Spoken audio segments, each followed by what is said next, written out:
Aujourd'hui, dans notre série d'interviews consacrée à la continuité d'action pour l'emploi-formation en période de crise sanitaire, place à l'OPCO Atlas avec François-Xavier Huard, directeur branche et partenariat de l'OPCO Atlas. Bonjour François-Xavier Huard. Bonjour. Pouvez-vous nous présenter tout d'abord en quelques mots l'OPCO Atlas? Atlas donc, est l'opérateur de compétences qui représente 15 branches professionnelles dans les métiers du conseil, des bureaux d'études, des banques, de l'assurance et globalement des métiers de la finance et des services financiers. On représente environ un peu plus de 100 000 entreprises pour 1,6 million de salariés sur l'ensemble du territoire national. Aujourd'hui, en sortie de crise sanitaire, quel est l'état des lieux des branches en Île-de-France, de vos branches? Alors, la crise a touché globalement l'ensemble de l'économie française et plus particulièrement certaines de nos branches. Alors, il faut en fait replacer ça dans le cadre de l'activité qui a été quand même maintenue dans certains secteurs de l'économie pendant le confinement, puisque un arrêté de début mars indiquait que des secteurs étaient indispensables à l'activité économique. Et dans ces secteurs-là, il y avait l'activité financière et l'assurance. Donc une partie de nos activités ont été maintenues parce qu'elles ont été reconnues comme indispensables au bon fonctionnement de l'activité. Demain, si vous aviez besoin d'aller récupérer de l'argent à votre banque ou de faire appel à votre assureur parce que vous aviez une difficulté, c'était important que ce lien-là soit maintenu. Donc on va dire que ces branches-là ont été relativement moins touchées que les autres. Par contre, on a certaines branches, je pense notamment aux bureaux d'études ou aux sociétés de conseil, notamment celles qui travaillent avec des donneurs d'ordre dans l'industrie. Je pense notamment au secteur automobile, dont on a vu qu'il a particulièrement souffert et on risque encore de souffrir. Beaucoup de bureaux d'études qui travaillent avec ces donneurs d'ordre-là ont vu leur activité quasiment à l'arrêt pendant de très longues semaines, voire de très longs mois, et on risque d'avoir du coup des difficultés à gérer.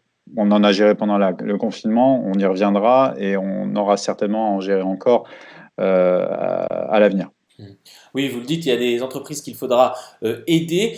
Comment préparez-vous la rentrée pour les accompagner, justement?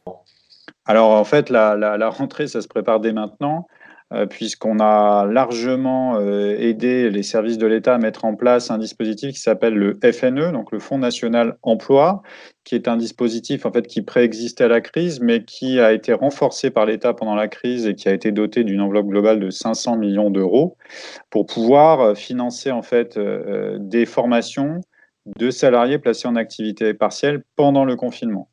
Donc, au plus fort de la crise, on avait quasiment 13 millions de salariés en France qui étaient placés en activité partielle et les opérateurs de compétences ont travaillé, ont conventionné en fait avec les services de l'État dans les régions pour pouvoir mettre ça en place au plus près des territoires. Donc, sur l'ensemble du territoire, ce sont plus de 50 millions d'euros qui ont été engagés par les OPCO et rien qu'à lui seul, l'OPCO Atlas a engagé 20 millions d'euros, donc à peu près la moitié de cette somme-là, dont on va dire la moitié rien qu'en Île-de-France pour soutenir l'effort de formation et de maintien des compétences dans les entreprises pendant le confinement.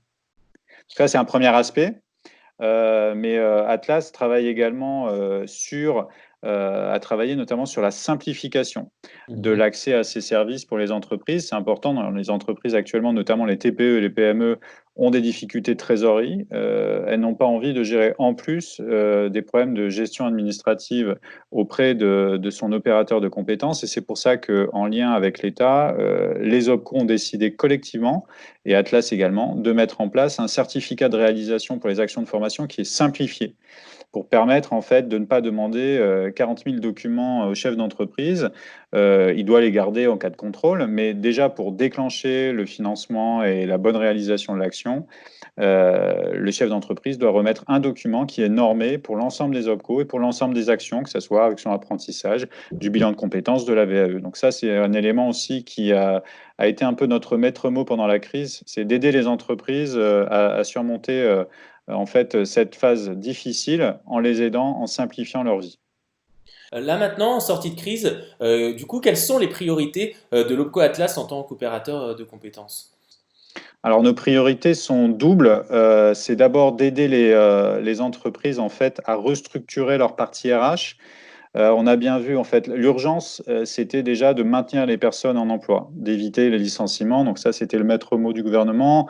C'était le maître mot également des branches professionnelles. C'était voilà, de faire en sorte qu'on puisse au maximum maintenir les compétences dans les entreprises pour aider à la relance de l'activité derrière. Donc on y a réussi grâce au FNE. On a limité en fait les licenciements, mais on voit bien que il va falloir retravailler derrière avec les entreprises, notamment les TPE, les PME, plus près des territoires, pour pouvoir les aider, leur apporter un appui conseil sur la façon dont elles gèrent leur RH, éventuellement les restructurations qu'elles devraient apporter, les repositionnements des personnes, les compétences nouvelles à mobiliser. Et ça, en fait, bien souvent, les plus petites entreprises ont du mal, elles n'ont pas de fonction RH clairement définie, et elles ont besoin de cette externalisation-là auprès d'appui conseil, et du coup, l'OPCO peut les aider à identifier parmi une liste de prestataires référencés des structures, des cabinets qui viennent les aider à travailler le sujet avec le chef d'entreprise et puis avec les principaux managers des équipes. On a fait une opération spéciale qui est en cours encore jusqu'au mois d'octobre et qui permet en fait aux 400 premières entreprises qui le souhaitent de pouvoir bénéficier d'une prise en charge totale des frais liés à des prestations d'appui conseil RH. Donc on doit être actuellement à déjà 180 dossiers engagés. Il reste encore des places, donc n'hésitez pas. Et donc une prise en charge à 100%, ça veut dire que ça ne coûte rien à l'entreprise et ça lui permet de gagner du temps et donc de l'argent lors de sa reprise d'activité. Ça, c'est le premier enjeu, nous, pour la rentrée. Et le deuxième enjeu, c'est clairement l'alternance, puisque c'est un sujet, c'est une mission importante de l'OPCO, à la fois de financement des contrats d'alternance, mais pas que. On a aussi un rôle de proximité avec les branches professionnelles et leurs entreprises adhérentes. Et on voit bien qu'à la rentrée, si on ne fait rien, on a 700 000 jeunes qui vont arriver sur le marché du travail et qui risquent de trouver un peu la porte close.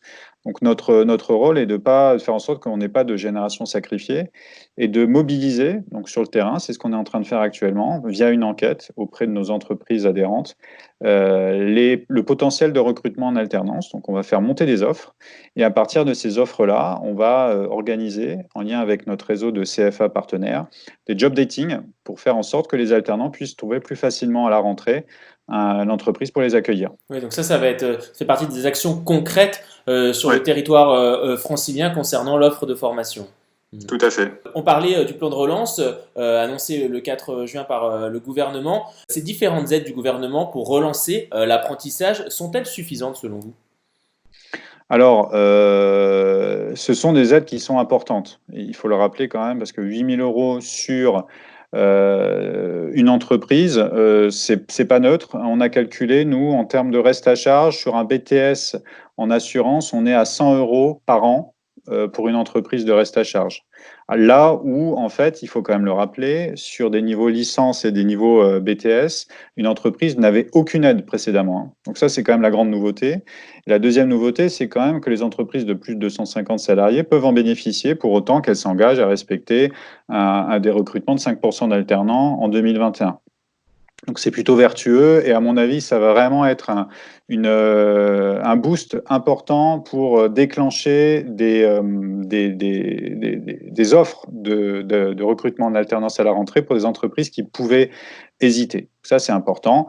Après, il y a le débat, est-ce qu'il fallait aller plus loin sur des niveaux supérieurs, de niveau master ou autre? Bon, on aurait préféré, mais à un moment donné, voilà, il y a des contraintes budgétaires aussi, ça se paye à un moment donné, donc il y a des arbitrages à faire. Donc on prend, hein, nous déjà rien que sur l'élargissement au niveau Bac+2, Bac+3, c'est un jeune sur 6 en apprentissage pour nous qui va pouvoir bénéficier dans son entreprise de cette aide-là. Donc c'est important, hein, c'est plus de 5400 contrats qui sont concernés. C'est pas neutre. Est-ce que ça suffit, l'aide financière? Pas nécessairement. Ce qu'il faut, en fait, c'est vraiment de l'accompagnement. Donc, l'aide est un élément important, ça permet d'être déclenché.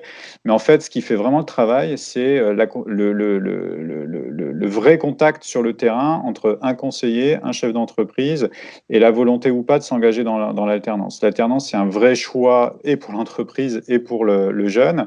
Mais pour qu'une entreprise s'engage, il faut aussi qu'elle y croit et qu'elle soit prête à donner du temps par un maître d'apprentissage, par un tuteur, par une intégration l'intégration dans l'entreprise et par le fait aussi de se dire que peut-être intégrer des alternants, c'est aussi prendre sa part de responsabilité dans le fait, je parlais d'une éventuelle génération sacrifiée, de pouvoir éviter justement que cette génération-là, qui peut être du même âge que les enfants du chef d'entreprise, bah, on ne leur donne pas leur chance et on ne leur ouvre pas la porte de nos entreprises. Donc on parle beaucoup de responsabilité sociétale des entreprises.